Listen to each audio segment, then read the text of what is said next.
Wir haben in einem der letzten Videos die Farbe von wasserlöslichen Filzstiften aufgetrennt. Mit diesem Chromatographie-Verfahren können wir auch ganz nette Sachen basteln. Wir brauchen also vor allem wieder wasserlösliche Filzstifte und saugfähiges Papier. Als allererstes bohren wir mit einer spitzen Schere ein kleines Loch in die Mitte eines Papierstücks.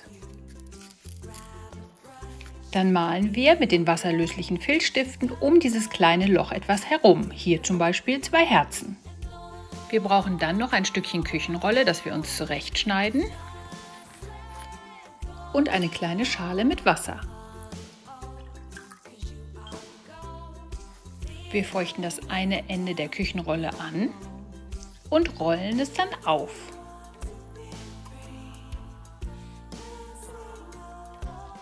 Wenn diese kleine Rolle möglichst fest ist, geht es nachher einfacher. Denn jetzt stecken wir das eine Ende der kleinen Rolle durch das Loch unseres Blattes. Und zusammen stellen wir das Ganze dann in unser Wasserschälchen. Durch unseren Küchenrollendocht steigt jetzt das Wasser nach oben und lässt die Filzstiftfarbe verlaufen. Wir bereiten gleich noch andere Farbkombinationen vor.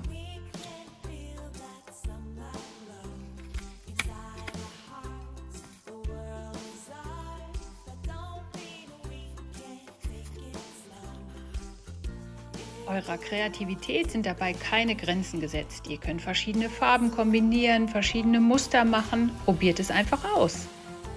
Wie bei unseren anderen Chromatographie-Versuchen verteilt sich das Wasser langsam auf dem saugfähigen Papier und nimmt dabei die Farbpartikel auf unterschiedliche Art und Weise mit.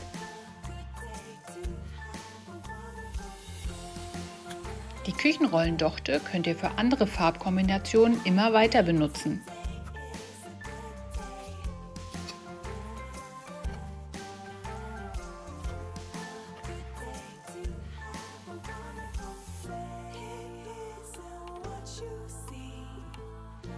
Und wenn das Papier noch nass ist, kann man das Loch in der Mitte einfach wieder zusammendrücken, sodass man es nachher fast gar nicht mehr sieht.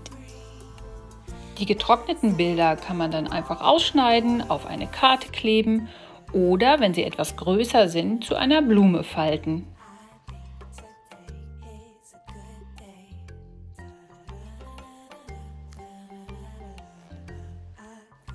Wenn ihr weiße Stifte zur Verfügung habt, wie hier zum Beispiel einen weißen Wachsmaler, könnt ihr auch ein Überraschungsbild zaubern.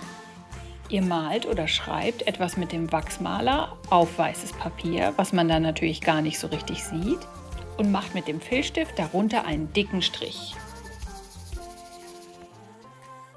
Wir füllen etwas Wasser in ein Glas und hängen den Papierstreifen so hinein, dass das Papier mit dem unteren Rand im Wasser hängt, der Farbstreifen jedoch nicht.